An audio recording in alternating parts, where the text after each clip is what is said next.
Let's have a toast for my son, Michael, for passing as a qualified businessman in the country. Nagpalakpakan ng mga tao sa loob ng mansyon. Nagbigay ng isang engranding handaan na madrasa sa mansyon ng ama ni Rhea. Naglalakihang mga tao ang imbitado.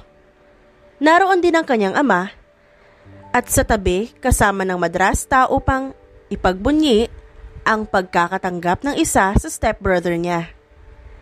Pupunta itong Australia at doon na to for good.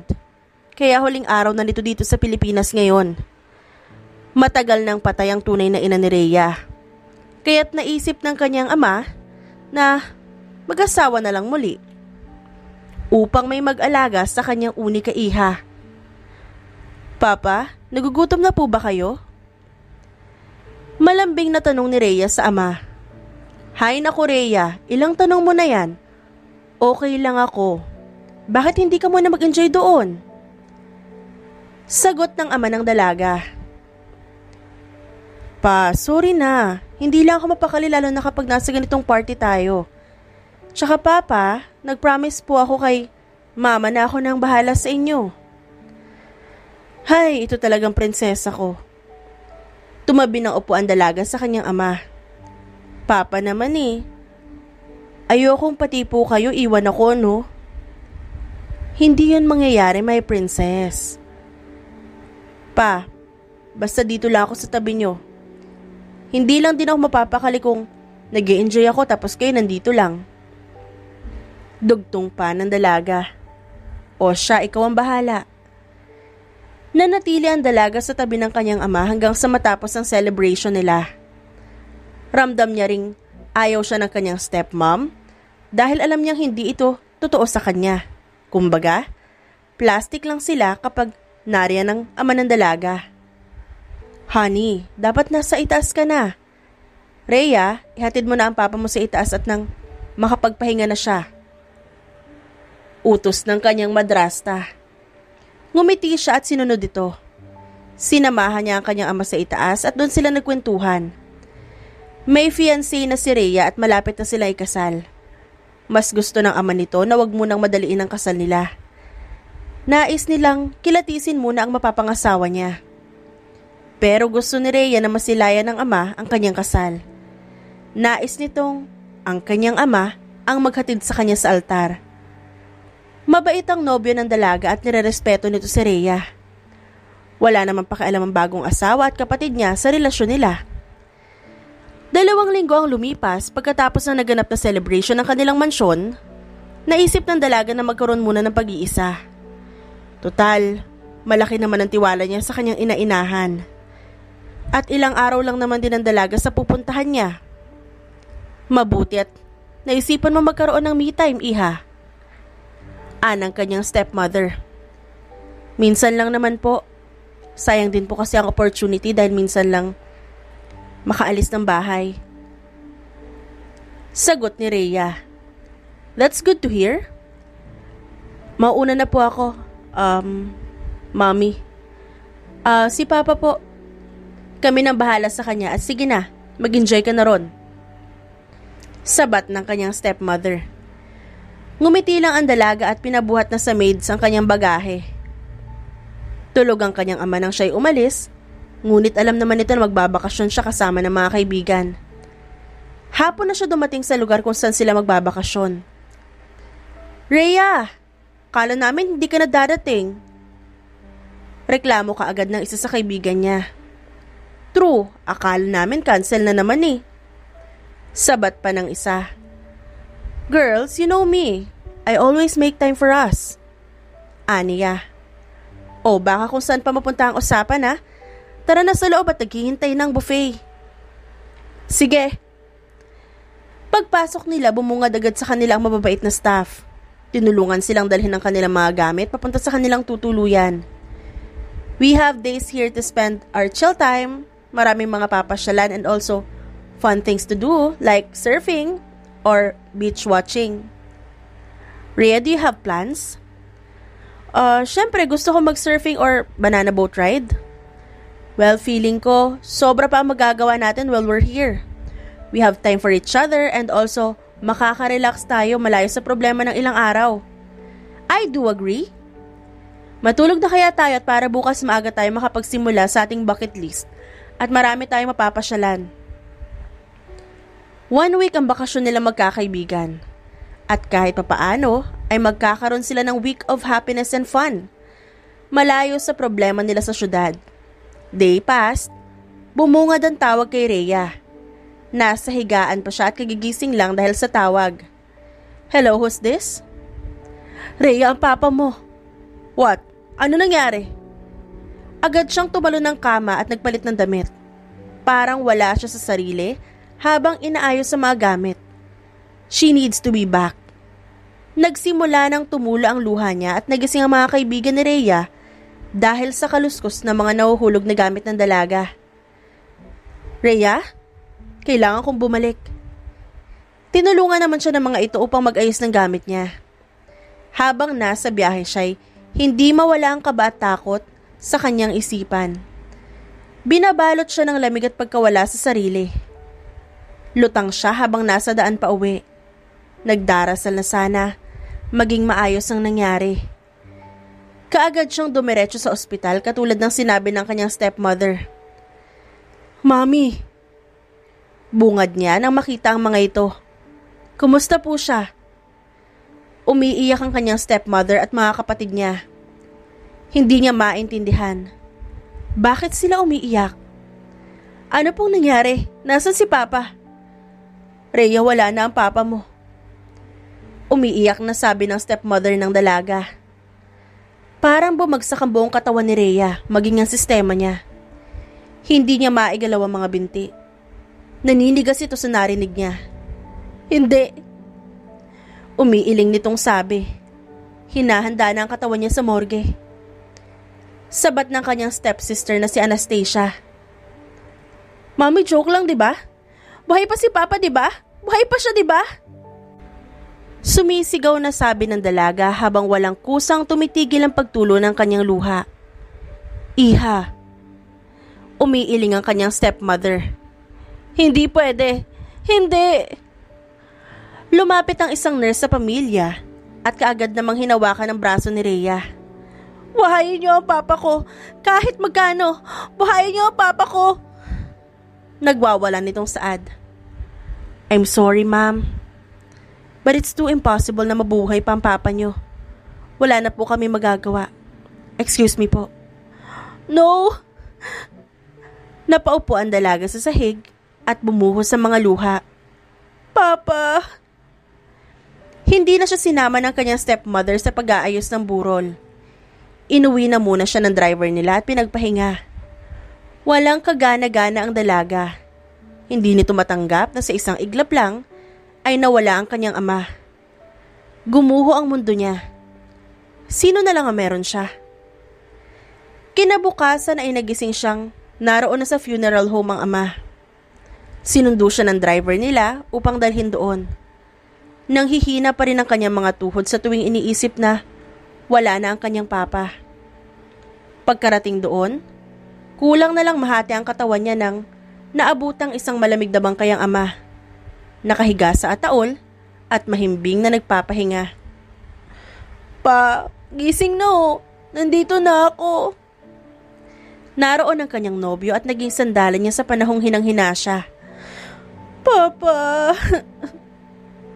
Umiiyak din ang kanyang stepmother na pinapatahan naman ng mga anak nito.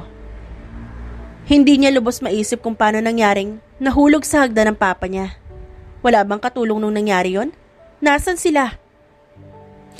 Mami, bakit po nangyari yon?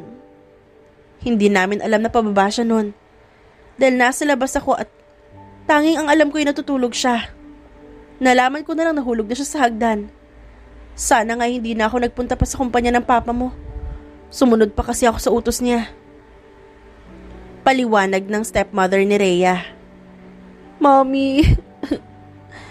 Niyakap ni Rhea ang stepmother at umiyak sa balikat nito. Iiyak mo lang yan, Rhea. Nandito lang kami mga kapatid mo. Magkakaramay silang magkakapamilya.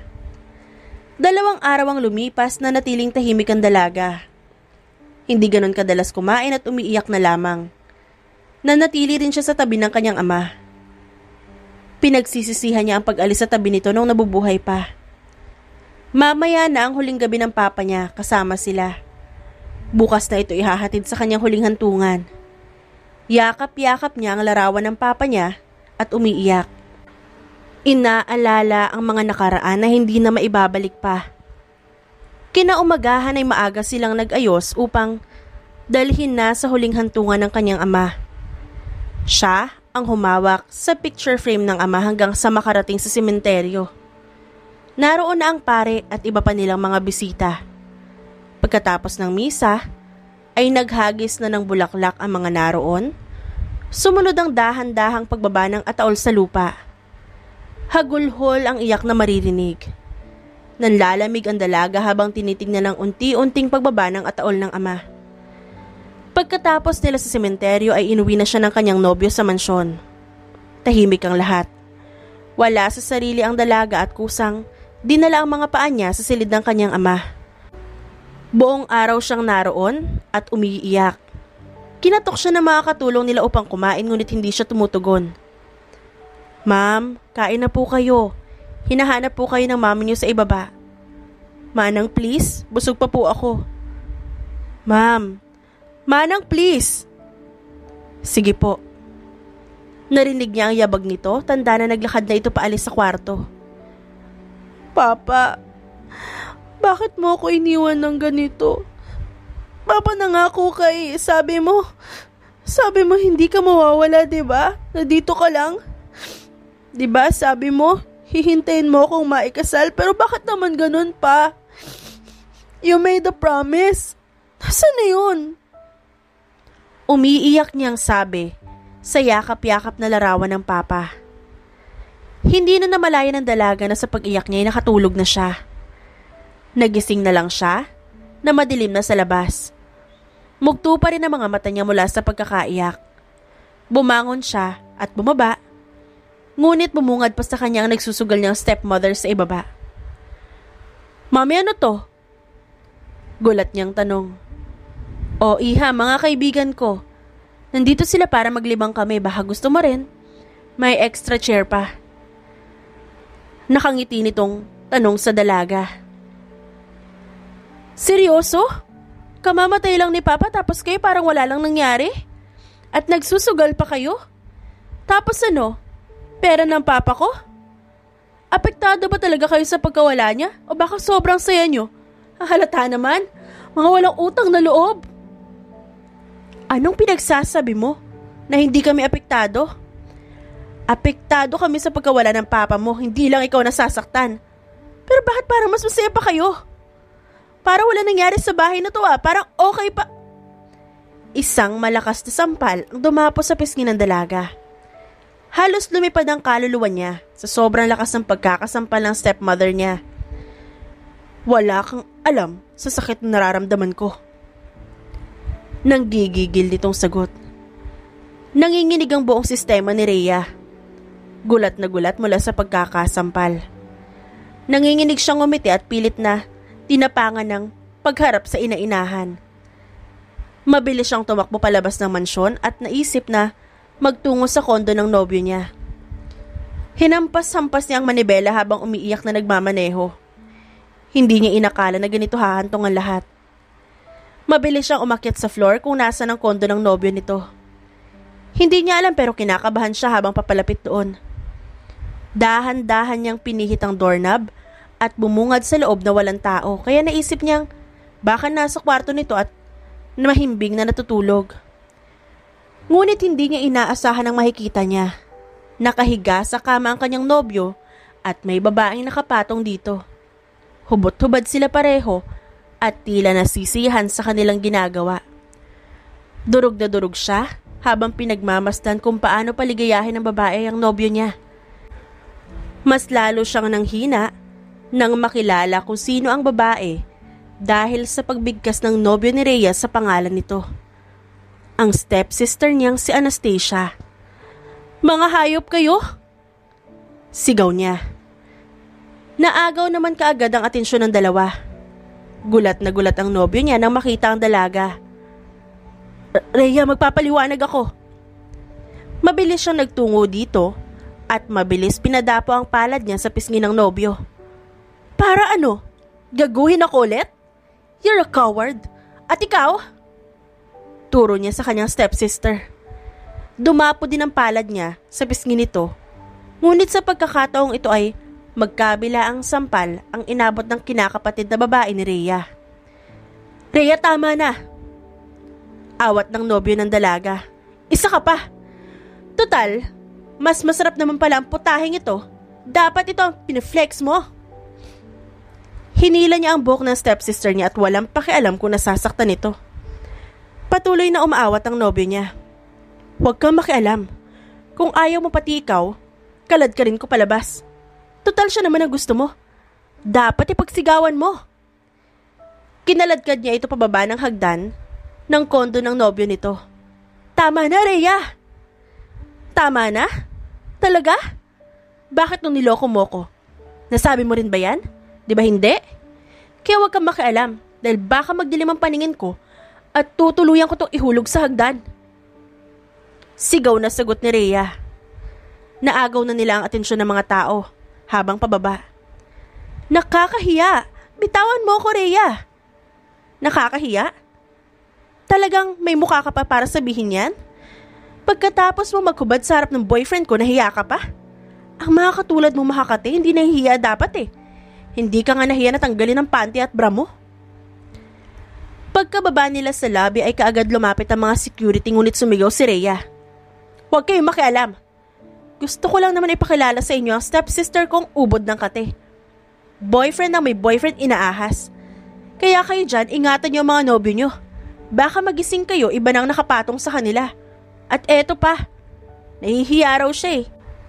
Pero hindi nahiya nung hinubad niya ang panty at bra niya sa harap ng boyfriend ko. Nagbubulungan na ang mga tao. Todo awat naman ang nobyo ni Rhea sa kanya. Bitiwan mo ako, Noel. Ba't ayaw mo ba makilala nila ang bago mong babae? Saka awareness ito sa mga may boyfriend dyan. Bitiwan mo ako, sabi! Sigaw niya nang muli siyang hawakan ng nobyo. Bitiwan mo, sabi siya eh. Bigla niyang tinulak si Noel at napaupo siya. Tinulungan naman ng nobyos ni Rhea ang stepsister nito at niyakap. Talagang siya pa yung pipiliin mo? Ako yung agrabyado dito. Ako yung nasaktan hindi lang pisikal kundi emosyonal. Tapos siya pa yung kakampihan mo? Bakit? Ano bang meron siya na wala ako? Ano bang meron siya na hindi ko kayang ibigay? Bakit mas masarap ba siya sa kama? Magaling ba ha? Dahil ba hindi ko kaya ibigay yung binibigay niya sa'yo? Hindi ako katulad ng babaeng yan na cheap at madaling kunin. Hipuan mo lang sa'yo na papatong. Di ako ganung babae, Noel. Sama kayo. Nagmarcha na umalis ang dalaga. Wala siyang pakialam kung anong pinagsasabi ng mga tao. Hindi niya akalain na ganun pa ang bubungad sa kanya. Kaya nagtungo siya sa isang exclusive bar at uminom hanggang sa malasing siya. Wala siyang pakialam sa lumalapit na lalaki at ini-entertain siya. Nagpunta siya ng bar para maglasing, hindi para lumandi. Hindi na niya mahawakan ang baso at yumuko upang pilitin ang sariling kayanin pa. Maya-maya pa'y tumayo siya at naglakad nang biglang may lalaking humila sa kanya at hinawakan siya sa bewang. Hey! React niya. Dude, girlfriend ko yan. Back off. Rinig niyang sabi ng isang lalaking hindi niya maaninag ang muka dahil sa ilaw at hilo na rin na dulot ng alak. Naramdaman niya na lamang ang pag-angat niya sa ere at hindi na niya magawang tanungin kung sino ang bumuhat sa kanya dahil sa kalasingan. Nagising na lamang siya na nasa isang hotel. Mabilis siyang bumangon at inisip kung paano siya nakarating doon. Hinanap niya ang lalaking tumulong sa kanya ngunit walang tao maliban sa kanya. Tumayo siya at nilibot ang buong silid ngunit tanging siya lang nandoon. Mabilis niyang pinulot ang kanyang sapatos at tumakbo palabas ng hotel. Hindi na niya pinansin ang mga matang nakatitig sa kanya habang tumatakbo palabas. Nagtaksi siya pauwi ng mansyon. Pagpasok pa lang niya, kaagad siyang binungad ng sampal mula sa stepmother niya. Ganun ka na ba talaga kasama? Pinahiya mo ang kapatid mo sa maraming tao? Nagngingit-ngit sa galit na sabi ng kanyang stepmother. Bakit? Nahiya din ba siya nang pumatong siya sa boyfriend ko? Wala kang kahihiyan yan eh. Dapat lang yon. Muli siyang nakatanggap ng malutong na sampal. Wala kang karapatan para sabihin yun sa anak ko. Meron! Dahil nandito kayo sa teritoryo ng papa ko. At yung anak mo, ubod ng kate. Boyfriend ang may boyfriend, ginagapang? Sigaw ni Rhea habang hawak-hawak ang pisngi. That's not true. Si Noel ang unang lumapit sa akin. Baka hindi siya masisiyo kaya ganon. Walang tangang lalaki ang papatol sa babae. At nangangaliwa kung walang babaeng ubod ng kate. Kung kontento lang kayo, walang masisirang buhay. Sagot ng dalaga. Talaga ipagpipilitan mo pa? Hinila siya ng stepmother niya at tinulak sa sahig. Oo, hindi ako tanga. At hindi kahapon lang pinanganak. Tumayo ang dalaga at umakyat pa itaas. Mabilis niyang kinuha mga gamit niya. Aalis siya sa mansyon. Pagbaba niya ay naroon ang family lawyer nila para sa last will and testament. Attorney? Take a seat first, Miss Santos. Nagsimula na ang diskusyon hanggang sa basahin na ng lawyer nila ang huling testamento ng papa ng dalaga. I hereby declare and proclaim this instrument to be my last will and testament. In English, the language which I am well conversant with. To my beloved daughter, Rhea Lynn Santos, I will be leaving all my properties to her, and to my wife and stepdaughters and son. They will be handling as the co-owner of my properties if my daughter didn't claim her authorization in all my properties. What? Bakit co-owner? Bakit kay Rhea lahat mapupunta ang ari-arian na asawa ko? Dahil siya lang po ang legitimate child ng napayapang asawa niyo. At ang mga anak niya hindi parte ng naturang will na iniwan. Sagot nito. Ngunit kung may mangyari na masama sa lehitimong anak, o di kaya'y hindi niya tinanggap ang testimonya ay mapupunta po sa inyo. Yun ay kung wala ng kamag-anak na mag-claim ng ari-arian ng asawa niyo. So that means I owned everything my papa owned? Oo. At kung aayaw ka, may potensyal na mapunta ito sa ina-inahan mo. Bakit hindi ko tatanggapin? I'm still the legitimate child and legal pa ako sa legal. Aniya sa kanila at ngumiti. Aalis ako sa mansyon na to. Total di ako dito titira. You will have this mansion all yours, mommy. Ngumiti siya at nag-walk out. Pasakay na siya ng kotse niya, nakabulid siya ni Anastasia. You're going to regret everything, Rhea. I swear. I'll get what's ours. Banta nito. May pag-aari nga ba kayo? Okay, fine. Then so be it. Inirapan lang niya ang stepsister niya bago pumasok sa sasakyan. Habang nasa sasakyan, hindi mawala sa kanyang isipan ang ginawang kataksilan ng nobyo. Sa tuwing nakikita niya si Anastasia, hindi maiwasan ng dalaga na kumulo ang dugo. Mas lalo siyang nanggigigil na sampalin at muling ipahiya sa maraming tao. Pero inisip niyang hindi na maibabalik pa ang nangyari. Ang kailangan niyang gawin ay tapusin ang namamagitan sa kanila ni Noel. At muli siyang magsimula. Sa condominium ng dalaga siya tumuloy. Matagal na ang kondo niya, hindi lang nagagamit dahil ayaw ng ama niyang sa iba siya matulog. Pero ngayon, mukhang kailangan niyang humiwalay na talaga. Naglakas loob siyang tawagan ng nobyo at makipagkita upang tapusin ang dapat tapusin. Isang linggo ang lumipas, paalis ang dalaga upang makipagkita kay Noel. Aalis siya at magsisettle na sa ibang bansa. Gusto niya nang iwanan ng Pilipinas at mag-move on. Pinili niya sa isang restaurant magkita. Malayo pa lang, nakikita niya na ang bulto nitong papalapit sa kanya. Pinipigilan niya ang sarili. Narito siya para tapusin ang lahat-lahat. Kaagad siyang umiwas ng akma siya nitong hahalikan. Ayoko nang pahabain ang lahat. Let's end this. Rhea said and stood up. Nilagpasan niya ang nobyo ngunit mabilis naman itong hinawakan ng kamay niya upang pigilan. Please Rhea, we can still fix this. Gagawin ko ang lahat, bumalik ka lang. Humarap siya sa nobyo. Sana naisip mo yan habang niloloko mo ko. Sana naisip mo bago ka nagpapatong ng babae sa katawan mo. Sana inisip mo kung saan dadalhin ang ginawa mo ang relasyon natin. I've given you everything. Binigay ko lahat para maging sapat. Hindi ko alam na nung binigay ko na pala lahat, naubos na ako. Kaya tigilan na natin to, Noel. Minahal kita, totoo yun. At wala kang narinig sa akin.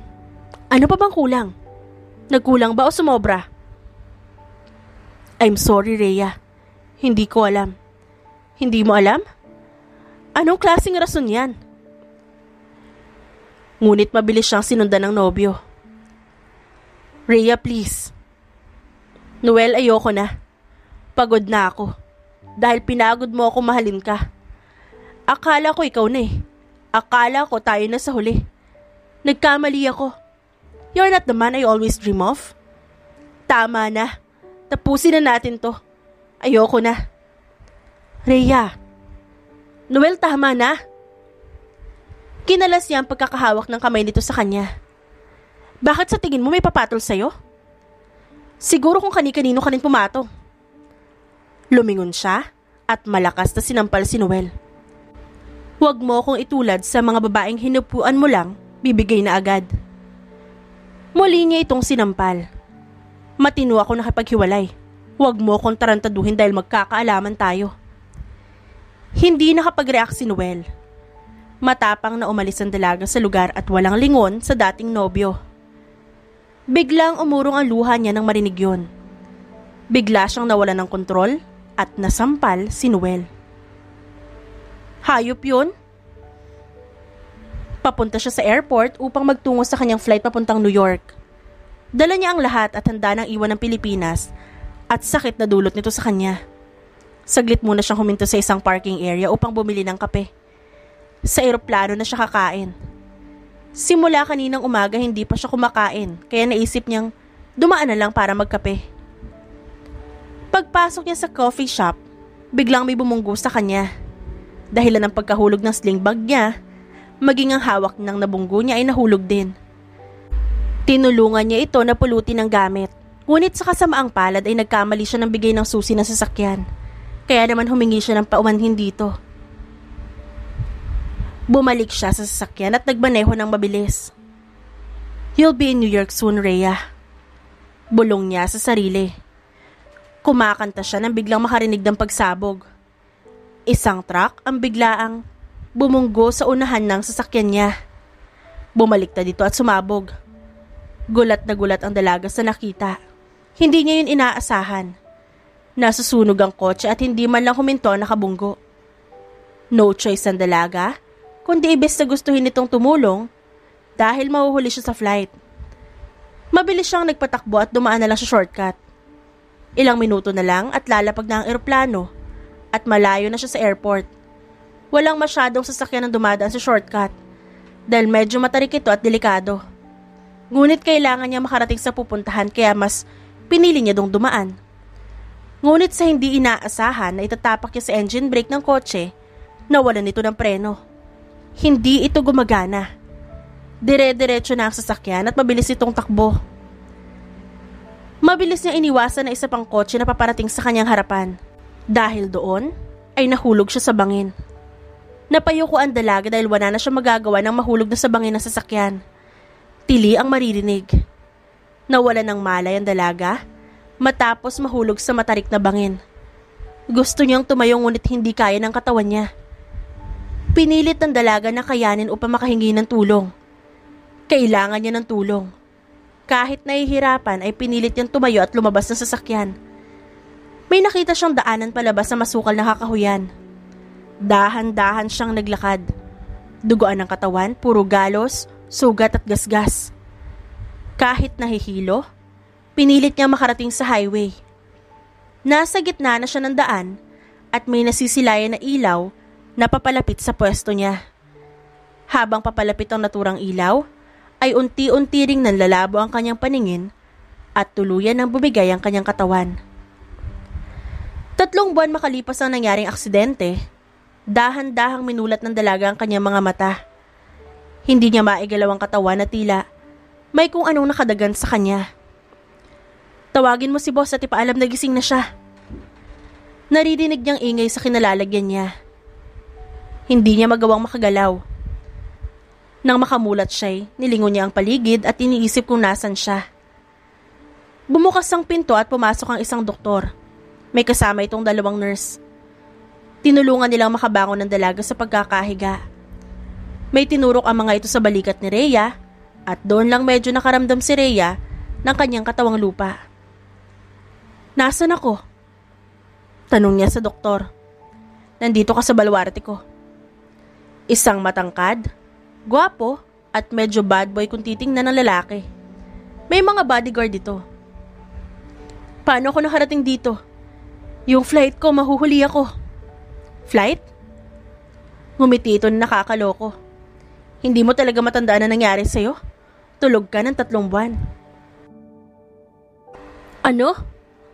Paanong? Napatigil ang dalaga nang matandaan ang mga nangyari. Naaksidente siya nung araw na papunta siya ng airport at may tumulong sa kanya. At itong lalaking to? Ikaw ba yung tumulong sa akin? Oo. Ang tamang-tama ang pagkagising mo. You're Rhea Santos, the daughter of Mr. Santos, the business tycoon in this country? How did you know me? I'm Marco Yu, your mother's godchild.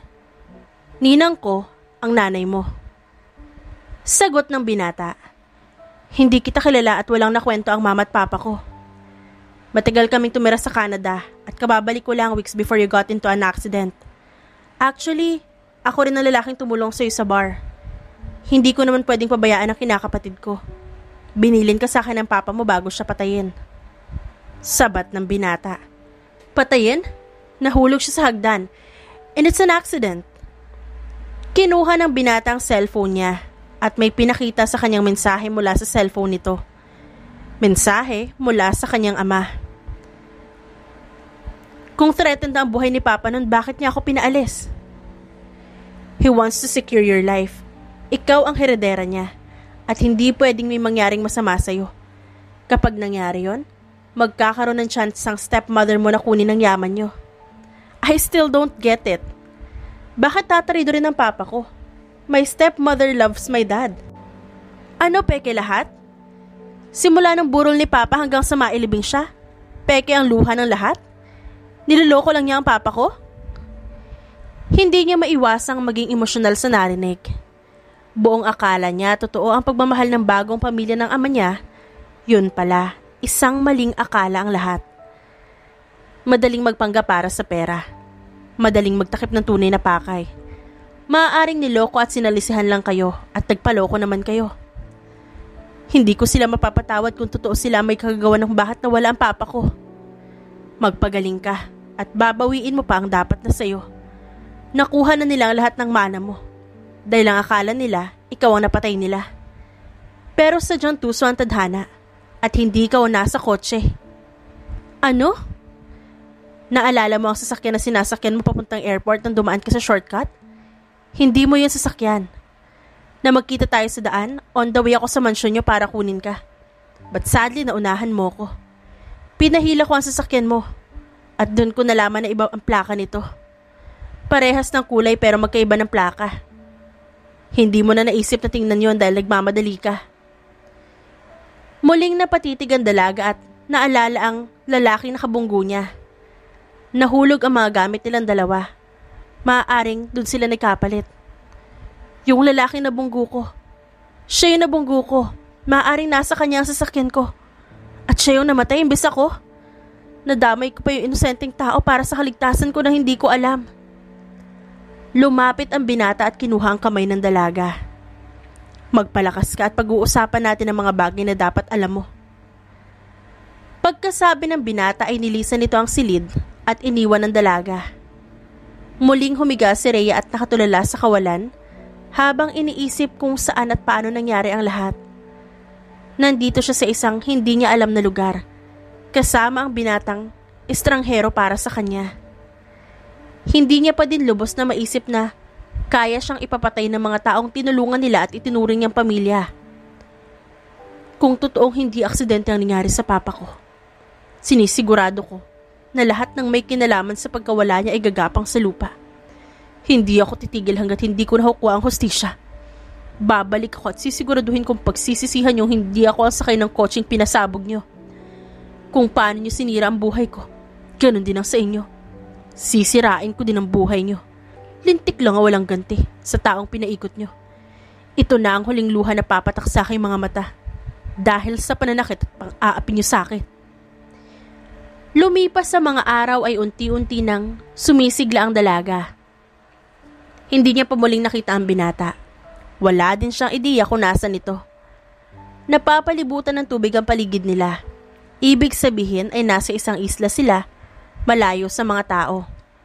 Nag-iisang malaking bahay lang nakatayo dito at pagmamay-ari ng binata ang lahat. Napapalibutan din ng mga bantay ang bawat sulok ng isla. Nagkalat ang mga katulong at halos buhay rin ang dalaga. Nahihiya naman siyang itanong kung nasaan ang binata dahil wala pa siyang gaanong kaklose sa bahay na to. Habang nababagot siya, binuksan niya muna ang TV at nanood. Isang balita ang bumungad sa kanya. At hindi niya inaasahan ang makikita ang stepmother at ang mga anak nito. Nagulat pa siya na makitang sila na ang bagong may-ari ng kumpanyang pinaghirapan ng kanyang ama. Alam naman naming magpahanggang ngayon ay masakit pa din sa amin ang sunod-sunod na mawala ng mahal sa buhay. Nawala sa amin na mag-ama ko. Kaya sobrang aming pasasalamat sa mga taong nariyan para damayan kami. Pag-iinarte nito sa telebisyon, may papunas-punas pa ng luha ang stepmother niya. Nanggigigil siyang nakatingin sa TV. Nanginginig ang kanyang kamay. Kinuyom niya ang kanyang kamao at pinipigilan ng pagluha. Maya-maya pa'y naramdaman niyang may yumakap sa kanyang likuran. Hinawakan ang kanyang kamay at pinapakalma. Humarap ang binata at hinarangan ng TV upang hindi makita ng dalagang naroon. Kumalma ka. Huwag kang magpapa-apekto sa kanila. Use this as a weapon sa pagbabalik mo. Dahan-dahan siyang niyakap ng binata. Doon na bumuhos ang kanyang luha. Umiyak nang umiyak sa balikat ng binata. Ngunit tila wala namang pakialam ito at patuloy lang siyang pinapatahan. Marco, huwag kang mag-alala, hindi kita pababayaan. Hindi niya inakala na makakahanap siya ng taong makakapitan niya sa pinaka-lowest niya. Hindi siya pinabayaan ni Marco na basta-basta na lamang bumagsak. Bagkus, tinulungan siya nitong ibangon ng sarili mula sa pagkakalugmok. Sa loob ng 2 buwan, ay unti-unting nababawi ng dalaga ang lakas. Isang araw, katatapos niya lang kumain ng agahan ng mapagdesisyonan na lumabas muna upang magpahangin. Tahimik ang paligid, puno ng mga tauhan ng binata, at napadako ang titig niya sa lalaking abala sa pagsuntok sa isang punching bag. Bumaba siya roon at malapitang pinanood. Maya-maya pa'y natapos ito at napansin siya. Pwede mo ba akong turuan? Tanong ni Rhea. Sigurado ka? Oo. Gusto kong kapag bumalik ako, handa ako sa pakikipaglaban. Tumango ang binata at hinubad dito ang suot na gloves at ibinigay sa dalaga. Yan, isuntok mo lahat ng problema mo. Ilabas mo lahat ng hinanakit mo. Binigyan siya ng daan ni Marco. Nanginginig ang kanyang kamay habang dahan-dahang papalapit sa punching bag. Mabilis na dumapo ang kanyang kamao sa punching bag. Sunod-sunod siyang nagpakawala ng suntok. Mabibigat ang bawat banat niya sa punching bag. Magbabayad kayo! Puno ng tili at sama ng loob na sigaw niya habang pinapaulan ng suntok ang punching bag na yon. Maya-maya pa ay umawat na sa kanya ang lalaki at inilayo siya sa bagay. Tahan na. Boss, may bagong dumating na impormasyon. Bungad ng isa sa tauhan nito. Dito ka muna. Iniwan siya ng binata at pumasok sa loob. Gustong malaman ni Rhea kung ano ang dumating na impormasyon, kaya sumunod siya sa binata. Dahan-dahan niyang pinihit ang doorknob at pinakinggan ang usapan. Sa susunod na linggo na ang kasal ng anak niyang babae na si Anastasia at Noel, ang dating nobyo ni Rhea. Gusto kong papasukin niyo ang anay sa kumpanya nila habang hindi pa nagbabalik si Rhea. Utos ni Marco sa tauhan nito. Nang marinig niya yun ay bumalik ang sakit na ginawa ng dating nobyo ng dalaga. Kaya pumasok siya sa loob at laking gulat ng binata. Ayoko nang patagalin ang lahat. Gusto kong bumalik bago pa ang kasal nila. Hindi pwedeng sila lang ang masaya habang ako lugmok sa pighating dinulot nila. Hindi mo kailangan magmadali, Rhea. Hindi. 3 buwan akong tulog at walang nagawa ng angkin nila ang dapat sa akin. Gusto kong iparana sa kanila ang lahat-lahat. Ang sakit at galit ko. Tinitigan ng binata ang dalaga. Mata sa mata. Malalim ang naging paghinga nito. Kung yan ang desisyon mo. Pero, kasama mo ako sa lahat ng magiging plano mo. Nangako ako sa papa mo na hindi kita pwedeng pabayaan. Salamat, Marco. Ngumiti lamang ang binata. Sinulit ni Rhea ang nalalabing araw niya na nasa isla sa pagsasanay ng paggamit ng baril. Makipagbunuan sa mga maaaring maging balakid sa plano niya. Araw ng linggo, araw kung kailan siya babalik ng Maynila upang daluhan ng board meeting kasama ang stepmother niya. Ginamit nila ang pangalan ng binata upang makapasok bilang isa sa investor ng kumpanya. Are you ready? Tanong ni Marco. Tumango ang dalaga. Wala nang bawian to. Boss, handa na po ang yate.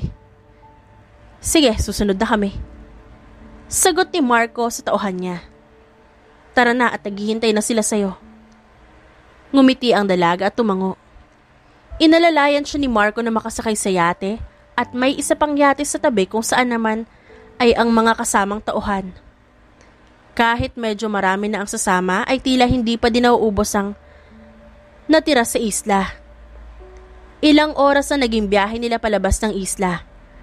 Nang makadaong sila, ay may naghihintay ng tauhan ni Marco. Katulad ng kanina ay inalalayan din ni Marco pababa si Rhea. Tayo na sa sasakyan. Ani Marco. Nauna si Rhea at nasa likuran naman niya ang binata. Habang nasa biyahe sila'y napansin ng binata na hindi mapakali ang dalaga. Kaya't hinawakan niya ang kamay nito at ngumiti. Pwedeng ako muna ang pumunta. Umiling si Rhea. Hindi, babalik ako. Kailangan ko mabawi ang dapat sa akin. Tumangutang-ulang si Marco. Ilang minuto pa ay dumating na sila. Bumaba si Marco at muling inalalayan ng dalaga. Nasa taas na sila at hinihintay tayo. Saad ni Marco. Alam ba nilang kasama ako? O alam ba nilang ang sabi ko kasama ko ang asawa ko? Asawa? Yun ang naisip kong paraan para maitago ka at hindi ka nila basta-basta malapitan. Okay lang. Ikaw ang bibili ng shares ko? Oo. Total matagal ka nang wala sa kumpanya nyo at wala ding nagbalak na bilhin ng shares mo. Kaya I've decided na ako na lang ang bumili. I offered them a higher price until they agreed to sell it to me. Paano kung hindi mo makuha? It's impossible. Lahat tayo ay kailangan ng pera. Lalo na ang kumpanya no na malapit nang bumagsak. Nalustay ang pera na pinaghirapan ng pamilya ko. Kaya nga andito ako para tulungan ka. Tutulungan kita na bawiin ang para sa'yo. Nangako ako tutuparin ko yon. Salamat, Marco.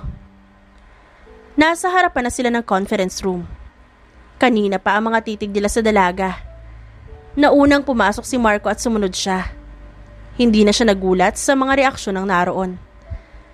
Pasensya na kung natagalan kami ng asawa ko.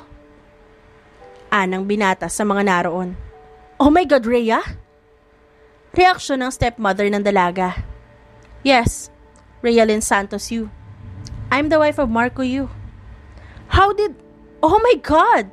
Buhay ka? Pagre-react ng stepsister niya. Bet parang nagulat kayo. Patay ka na, di ba? What? Buhay pa ako. Pinapatay niyo na kaagad ako. What a shame. Hindi na nakareact ang stepsister ni Rhea. Ngumiti ang dalaga at nagtaas ng kilay. So, shall we start this meeting? Hindi naman ako pumunta dito para usisain ang asawa ko. Sabat ni Marco sa usapan. I'm very sorry, Mr. Yu. Habang nag-uusap, ay hindi mapakali ang stepsister ni Rhea at panay ang tingin nito sa dalaga.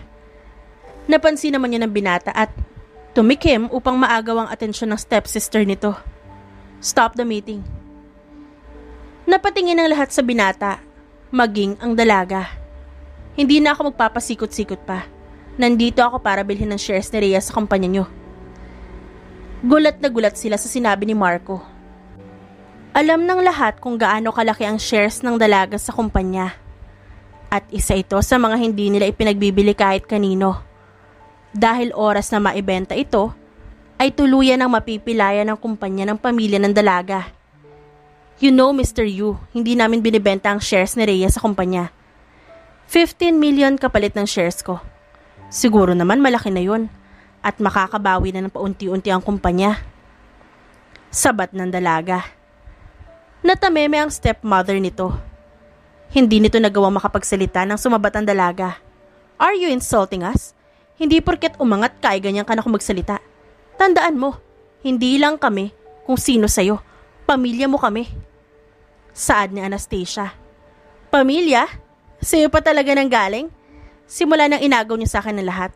Lalo ka na, inalis ko na kayo sa pamilya ko. Dahil kung isusuma total, ako at ang papa ko ang tunay na magkapamilya. Buwelta ni Rhea kay Anastasia. So hanggang ngayon tungkol pa rin to kay Noel. Hindi mo ba naintindihan na ako talaga ang gusto niya? At hindi ikaw? Come on, Rhea. Kasal ka na pero hanggang ngayon? Isang malakas na sampal ang pinadapo ni Rhea kay Anastasia. Wala akong pakialam kung ikaw mahal ni Noel. Hindi ako kasi tulad mo, kumakain ng tira-tira. Akmang sasampalin siya ni Anastasia nang sinangga niya ito at tinitigan sa mata ang stepsister niya. Huwag mo ko subukan dito. Mapapahiya ka lang. Tumayo si Marco upang awatin ng dalawa. Hindi pa pwedeng dito sila magkaroon ng problema. Kung hindi niyo ibebenta ang shares ng asawa ko, then it's up to you kung paano niyo ibabangon ang kumpanyang to. Tumayo ang binata at tumingin sa dalaga. Hinawakan niya ang kamay nito at ngumiti. Naintindihan naman ng dalaga yon kaya mabilis itong kinuha ang sling bag. Hindi na muna sumabay pa uwi ang binata at pinauna na muna niya si Rhea sa mansyon. O ano't nandito ka? Tanong sa kanya ng kaibigan. Nakapasok na ba? Dude, unti-unti nang kumakapit ang anay. At gaya ng sabi ko, kapag bumagsak ang kumpanya nila, kailangan maayos na ang paglipat ng mga staff sa kumpanya nila sa kumpanya namin. I made a promise to Rhea's father at ayokong sirain yon. Nga pala, kamusta ang pagpunta niyo sa kumpanya nila? Kagaya ng nasa isip mo, hindi sila pumayag na basta-basta nila ibenta ang huling alas nila sa kumpanya. Dahil alam nilang dyan sila babagsak? Tumawa ng malakas ang kaibigan ni Marco. Umiling-iling na lamang ang binata at ipinagpatuloy ang pag-inom ng alak. Des oras ng gabi, umuwi si Marco. Expected na nitong tulog na ang lahat ngunit nakita niya si Rhea na naghihintay sa kanya. Ba't gising ka pa? Hindi kasi ako makabalik sa tulog. Binabangungot ako ng kung ano-ano. Ba't ngayon ka lang? Tanong ng dalaga. Dumaan lang saglit sa kaibigan ko at nagkwentuhan sandali. Kumain ka na ba? Oo, ikaw. Tapos na, you can go back to bed. Hindi na ako inaantok eh. Kape gusto mo? Sure. Nagtungo naman sa kusina ang dalaga at sinundan siya ni Marco. Kape. Ibinigay ng dalaga ang kape kay Marco at nakangiti naman itong tinanggap ng binata. Salamat dito. Katahimikan ang namutawi sa kanila ng ilang minuto hanggang sa magsalita ang dalaga. May sulat pala na dumating. Isang invitation galing sa magagaling kong pamilya. Basag ng dalaga sa usapan. Para saan? Celebration. Bago ang kasal ng anak ng madrasta ko. Pupunta ka? Tumingin ang binata sa dalaga. Oo, kagaya ng sinabi ko, walang magiging masaya. At chance ko na din para makita ang CCTV footage sa bahay ng araw na nahulog ang papa ko. Sasamahan kita. Ngumiti ang dalaga sa binata. Unti-unti nang nakukomportable ang dalaga dito. At kung siyang tatanungin, handa naman niya itong pagbigyan ng pagkakataon. Matutunaw ako, Rhea. Ha? Ang kapal mo naman? Tumawa lang ang binata sa sinabi ng dalaga. Lagpas 2:00 na bago sila nakatulog. Mabuti na lang at hindi umepekto ang kape at mabilis sila nakaidlip. Kinaumagahan, Maaga rin sila nagising. Nauna si Marco na bumaba at sumunod naman si Rhea. Nakahanda na sa mesa ang kanilang agahan. Mamayang gabi na pala ang celebration, Marco. Umupo ang dalaga sa tabi niya. Ipapahanda ko ng susuotin nating dalawa. Pagdating ng gabi ay naghanda na sila. Mabilis lang silang nag-ayos. Pagkarating nila sa mansyon ng ama ng dalaga, na ngayon ay pagmamay-ari ng pangalawang asawan to, at pagkababa nila ng kotse, ay nasa kanya agad ang titig ng lahat. Nasa loob na sila at naghihintay sa'yo. Pagpasok nila sa loob ay mas tumindi ang bulong-bulungan. Ngunit hindi naman nila yun binigyan ng pansin. Rhea! Napalingon ng dalaga at nakatingin sa dalawang taong papalapit sa kanila. Anastasia! Noel! I'm glad you're here, the both of you. Thanks for inviting us. Oh Noel, this is my husband, Marco Yu. Nagulat ang dating nobyo sa sinabi ng dalaga. Congrats ha, and best wishes to the both of you. Nang makaalis sila sa pwesto kung nasa ng stepsister at dating nobyo nito, ay umirap si Rhea at malalim na bumuntong hininga. Nice! Anong nice? Alam mo, sa tuwing nakikita ko silang dalawa, gusto ko silang pag-untugin ng matauhan. Tumawa at umiling lang ang binata. Habang dumadaan at lumilipas ang celebration, ay sandali munang nagtungo ng CR si Rhea. Hindi niya rin inakala na susundan siya ni Anastasia. Hindi ko alam na may sapusa ka pala. Anito. Niligpit ni Rhea ang make-ups niya at humarap sa stepsister, nagigil sa kanya. Bakit? Bakit atat na atat kayong mamatay ako? Anyway, hindi ko talaga inakalang tatagal kayo ni Noel. Pero best wishes sa inyo ah. Aalis na sana si Rhea nang hablutin ni Anastasia ang kanyang braso. Akin lang si Noel, Rhea. Gustong tawanan ng dalaga ang sinabi ni Anastasia. FYI, sa'yo na yung Noel mo. Total, mahilig ka naman sa second hand. Isaksak mo at itali mo dyan sa katawan mo. Nanggigigil itong nakatingin kay Rhea. Alam mo Anastasia, move on. Ikaw ang pinili niya at wala na akong pakialam doon. I'm married and contented. Wala akong pakialam sa inyo. Period. Mataray niyang iniwasan si Anastasia sa banyo at taas noong bumalik sa pwesto nila. Ngunit bago pa siya makabalik ay humarang ang maid ng mansyon. Ma'am Rhea, pwede po ba kitang makausap? Bakit ho? Dinala siya nito sa isang madilim na bahagi ng bahay at nagmasid-masid muna kung may tao. Ma'am, hindi ho aksidenteng nahulog ang papa niyo sa hagdan. Nandoon ho ako at kitang-kita ko kung paano at sino ang naghulog sa kanya. Muling nanumbalik ang sakit nang marinig niya ang sinabi ng katulong nila. Sino po ang may gawa? Si Anastasia po, ma'am. Siya ang naghulog sa papa niyo. Alam po ng stepmother niyo. May inabot na sobre ang katulong. Sana po makatulong sa inyo. Mabilis itong umalis at nagtataka ang dalaga. Nang hihina ang tuhod niya, hindi niya inakala na totoo nga ang sinabi ni Marco. Pero bakit nila ginawa yon? Tahimik siyang umiyak at muling nanumbalik ang lahat. Napaupo siya sa gilid. Hindi niya akalaing ganito ang kahahantungan ng kanilang pamilya. Pinlano nila ang pag-alis niya. Buong tiwala niya binigay sa pamilya kahit na ganoon ang ginawa ng mga ito. Mga hayop. Ang tanga ko para magtiwala. Ang tanga ko. Hinayaan ko na patayin ang sarili kong ama sa pamamahay niya. At sa mga taong pinakain pa niya, ang kakapal din talaga ng pagmumuka. Pinatay nila ang papa ko para makuha ang pera niya. Mga walang ya. Silang dapat nawawala sa mundo. Sa kalagitnaan ng kanyang pag-iyak ay may natanggap siyang mensahe. Isang forwarded file ang sinend sa kanya ng isang anonymous number. Pinindot niya ang naturang file at doon isa-isang nakita ang mga properties ng papa niya na ngayon ay binenta at ang iba ay pagmamay-ari na ng bangko. Mas lalong nadurog ang dalaga. Wala nang natitira sa lahat ng pinaghirapan ng mga magulang niya, lalo na ng papa niya. Nauwi ang lahat sa kawalan. Kaya pala, Kapit na kapit kayo sa kumpanya ng papa ko. Wala na pala kayong perang mahuhutot. Rhea? Boses yun ni Marco. Lumabas siya at mabilis na niyakap ang binata. Gulat na gulat man ito sa pagyakap niya, pero kumalma na rin ito makalipas sa ilang segundo. Anong nangyari? Hawak ko na ang CCTV footage at sabi na isa sa katulong namin dito, pinatay nila ang papa ko. Hindi nga nagkamali ang source ko. Sila nga ang pumatay sa papa mo. Marco, tinuring silang pamilya ni papa. Nagtiwala pa ng sobra at minahal sila ng tatay ko. Pero hindi ko inakala na ganito ang isusukli nila sa lahat ng kabutihang ginawa namin sa kanila. Hindi mo talaga matutukoy ang tao. Maraming muka, ika nga nila.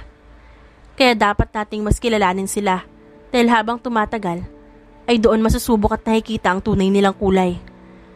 Huwag ka mag-alala. Sa loob ng 3 buwan na pagkakatulog mo, ako ang nagsilbing kasama mo na kumikilos para ipaghiganti ka. Ako ang naging dahilan kung bakit pinull out ng mga naglalakihang investors nyo ang investment nila. Dahil sa mga sinabi ko, I warned them at hindi ko inakala na magpupull out nga sila. Sila ang tunay na pumatay kay Ninong. Mga wala silang awa.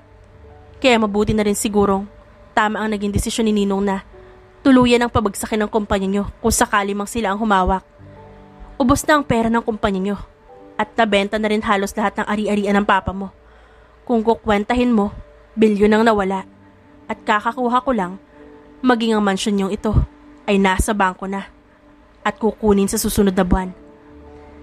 Nalamukos ng dalaga ang muka. Nanginginig sa galit ang dalaga at nagtungo paloob. Mabilis siyang sinundan ng binata at pinanood ang gagawin. Dire-diretso siyang naglakad patungong harapan at mabilis na sinampal ang kanyang madrasta at lumapit din sa kanyang stepsister at binigyan din ito ng malakas na sampal. Kulang pa yan. Mga walang kya kayo. Pinakain, binihisan, pinatira dito sa bahay namin tapos ito ang igaganti nyo? Ang kapal na mukha nyo. Grabe kayo, mga walang utang na loob. Tandaan nyo to, hindi pera ang magpapasaya sa inyo habang buhay. Sinusumpa ko, sisingilin ko kayo sa lahat-lahat. Kulang pa ang sampal na yan. Kulang pa sa lahat ng sakit na dinulot nyo sa pamilya namin. Hindi nyo deserve ang pera na lahat na pinaghirapan ng tatay ko. Binuhos ni Rhea ang wine sa mga mukha nila. Akmang sasaktan siya ng madrasa nang bigla siyang sumigaw. Sige, ipakita mo kung sino ka talaga. Hindi ako lalaban, sasampalin mo ako? Sige lang, hindi ako gaganti. Hindi ako pumapatol sa mga hayop na katulad nyo. Sa lahat ng tinulong ng papa ko sa inyo, ni isa wala kayong nagawa. Mga mukhang pera. Rhea, bitiwan mo si Anastasia. Isa ka pa. Malakas niya itong sinampal. Mga sinungaling. Tandaan niyo to, hindi pa ako tapos. Mabubulo kayo sa bilangguan kung saan kayo nababagay. Pagkarating sa bahay ay pinanood nila ang CCTV footage. Doon nalaman ng dalaga ang lahat at hindi nga aksidente at talagang sinadya yon ni Anastasia. Kinabukasan ay napagdesisyonan niya makipagkita sa isang agent. Ibinigay niya ang copy ng CCTV footage at inaasahan na mabubulok ang madrasta at stepsister niyang mahilig sa second hand. Kaagad umaksyon ng mga pulis upang magtungo sa mansyon at hulihin ang mag-ina. Ngunit sa kasamaang palad ay nakatakas ang stepmother niya. Hinintay niyang mahuli ang ina-inahan kasama si Anastasia, ngunit si Anastasia lang ang dala ng mga ito sa presinto. Kasama rin ito ang boyfriend. Hindi kasali si Noel, kaya hindi pinakulong ng dalaga. Nag-uusap ang dalawa habang nasa loob ng selda ang stepsister niya. Anong pakaramdam dyan? Tanong ni Rhea. Oh yeah, tingin mo panalo ka na? This isn't over yet. Hindi pa tapos ang lahat, Rhea. This is just the start. Alam ko naman. Kaya nga ako nandito to watch you here eh. Gusto ko makita ka sa loob ng seldang to. Kulang pa yan sa lahat ng ginawa niyo sa amin ng papa ko. Hindi pa talaga dito natatapos ang lahat. Dahil nagsisimula pa lang ang pagbagsak niyo. Tatalikuran sana ni Rhea ang dalawang, ngunit bigla siyang pinigilan ni Noel. Rhea, ano pa bang kailangan mo? Rhea, pakawalan mo si Anastasia.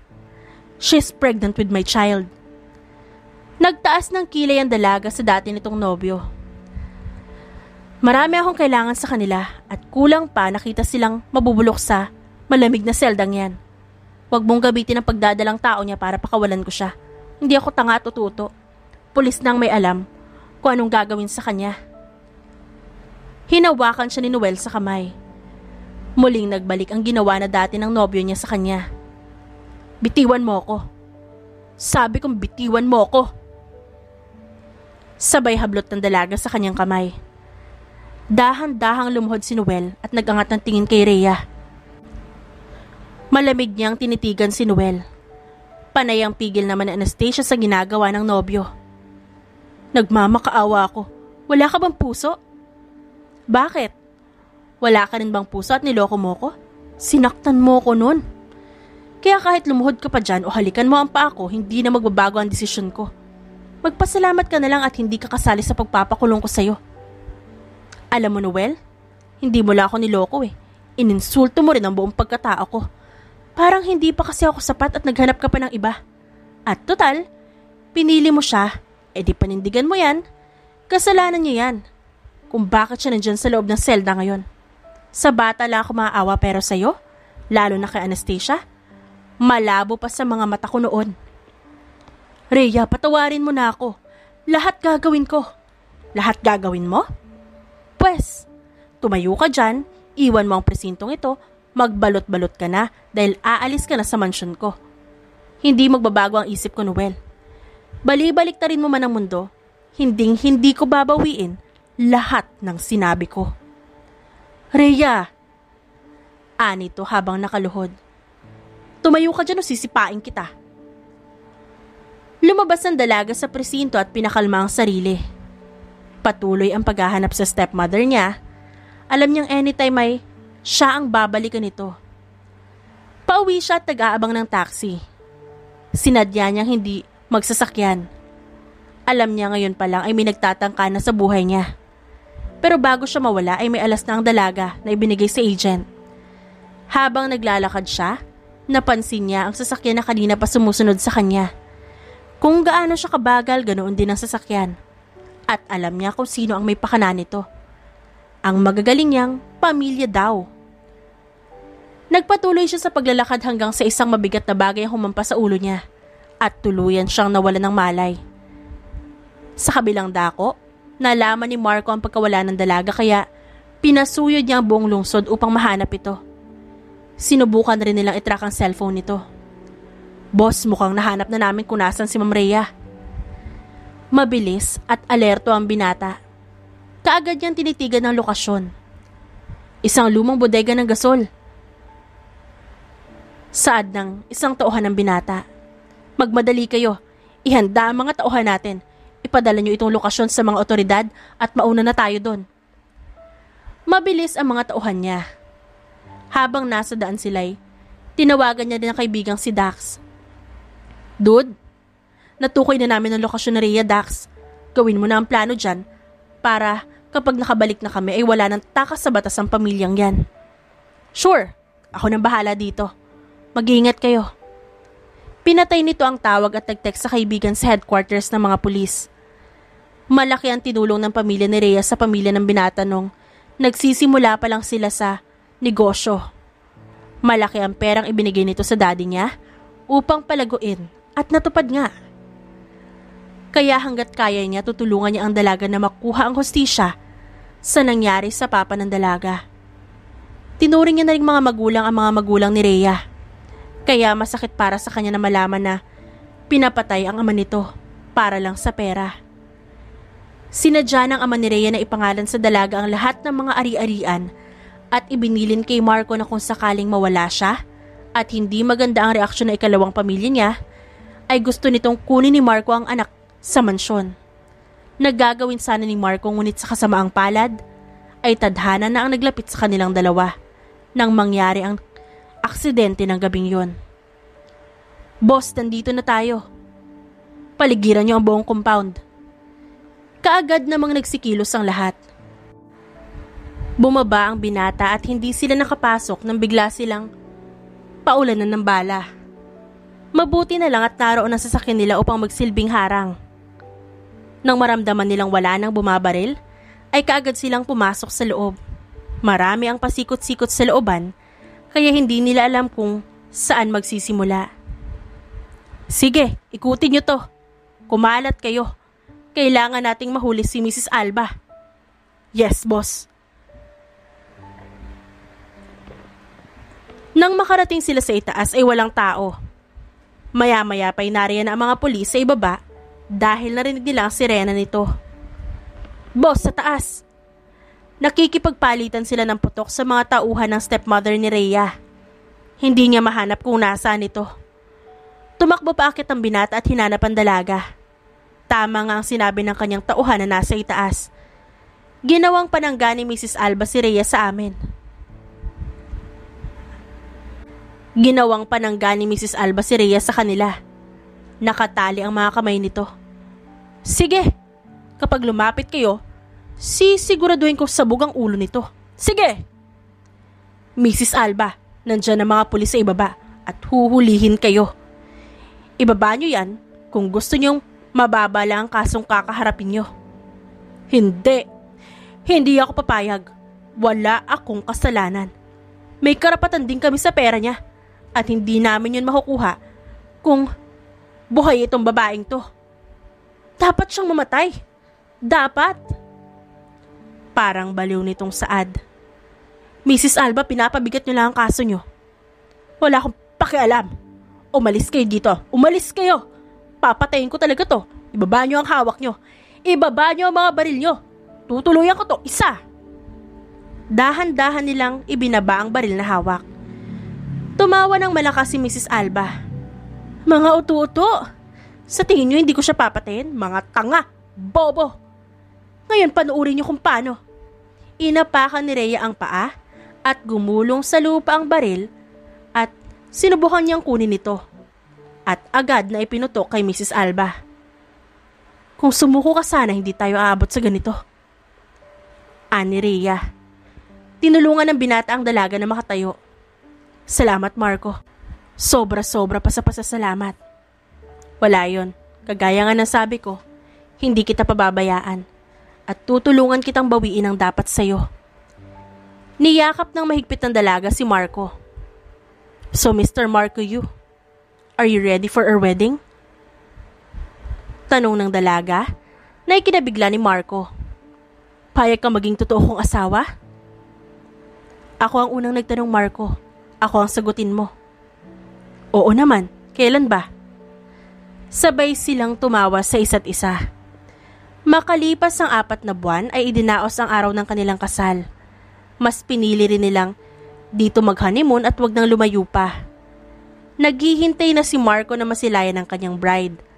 At lahat din ng naroon ay nasa pintuan na at hinihintay ang pagbukas nito. Kung dati ay isa lang sa mga tagahanga si Marco, ngayon ay mapapangasawa na niya ang babaeng matagal na niyang hinihintay. Naalala pa niya, dati kung paano pinakilala sa kanya ng parents si Rhea sa isang event. Hindi niya ito nakausap dahil abala ito sa mga kaibigan nito. At bago mawala ang magulang ni Marco, ay ipinangako ng binata na pakakasalan niya si Rhea bilang pagtanaw ng utang na loob. Noong una ay ayaw niya, pero sa hindi inaasahan, nandito na sila sa posisyong to. Years ago, kasama sa namatay ng parents si Marco sa isang airplane crash papuntang US. Kaya naging karamay niya noon ang ama ni Rhea sa pagpapatakbo ng negosyo ng kanyang daddy. Hoy, ang OA nito! Puna ng dalaga. Ngumiti lamang si Marco. Nasa harapan na sila ng pare at nagsimula na ang seremonya. Nagpalitan na sila ng kanika nilang vow sa isa't isa hanggang sa marinig nila ang pinakahihintay ng lahat. You may now kiss the bride. Nagsigawan ang nasa loob ng simbahan. Smack kiss lang muna ang ginawad nila sa isa't isa. Mamaya na ang totoong halik. Mamaya ko ito todo. Bulong ni Marco. Bahagyang hinampas niya ito sa balikat. Nagpictorial muna sila bago tuluyang lumabas ng simbahan. After ng reception nila, sa mansyon na muna sila tumuloy. Nasa kama na sila at matutulog na nang napansin ni Marco na tahimik ang dalaga. Problem? Naisip ko lang kasi sila Tita Shah at Anastasia. Kamusta na kaya sila? Gusto mo puntahan natin sila bukas? Tumango ang dalaga. Inuna nito ang braso ni Marco at ipinikit ang mga mata. Mahal kita, Marco. Mas mahal kita. Kinabukasan ay maaga silang nagtungo sa presinto. Nasa visiting area sila at naghihintay. Malayo pa lang ay tanaw na nila ang mag-ina na papalapit. Ngumiti si Rhea habang ang dalawa ay nakayuko. Have a seat. Anyway, may dala kami para sa inyo. Kinuha nila yun at itinabi sa gilid. Hindi din naman kami magtatagal. Ngayong alam kong okay lang pala kayo rito. Rhea, patawarin mo sana kami. Alam namin hindi yun sapat para sa lahat ng ginawa namin sa iyo at sa papa mo. Pero sana mapatawad mo kami. Tita Sha, hindi ko alam kung mapapatawad ko kayo pero hindi pa siguro ito ang time para dyan. Ang hirap na basta nalang kalimutan na lahat ng ginawa niyo sa amin. Hanggang ngayon nandito pa rin ang sakit kahit na ilang buwan na ang lumipas. Sobrang hirap magpatawad at magtiwala. Sa ngayon kasi, naghihilom pa lang ang mga sugat. Naiintindihan ka namin, Iha. Nabulag kami sa pera. Hinayaan namin na kainin kami ng pera hanggang sa nakagawa kami ng mali dahil doon.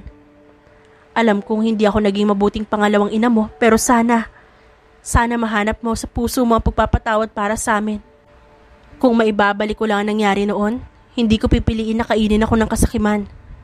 Natakot lang kami na walang mapupunta sa amin pagkamatay ng papa mo. Sana mapatawad mo kami. Hindi namin sa iyon pinipilit pero umaasa pa rin kami. I can't promise anything na mapapatawad ko kayo. After all what you've done. Pero sana nga, mas masayang mamuhay ng tahimik at walang problema at hinanakit sa kapwa. Pero huwag kayong umasa na magtitiwala ako ng buo ulit sa inyo. Minsan yun ang sinira ang tiwala ko at hindi na yun maibabalik basta-basta. Kahit anong sorry pa. Tumango-tango sila. Rhea, patawarin mo rin ako dahil inahas ko si Noel. Wala yun. Siguro hindi lang kami para sa isa't isa. Sorry, nainggit lang kasi ako sa'yo. Dahil nasa iyo na ang lahat kaya ginawa ko yun. Hindi ko alam na ganito din pala ang kahihinat na ng lahat. Pasensya ka na. Ang mahalaga ay paparating na ang blessings ng pagsasama niyo ni Noel. Balita ko, nakapasok siya sa isang malaking kumpanya at napapromote siya. Promoted siya last time as one of the new financial manager. Mukhang naghahanda na sa pagiging future anak niyo. Ngumiti ang dalaga.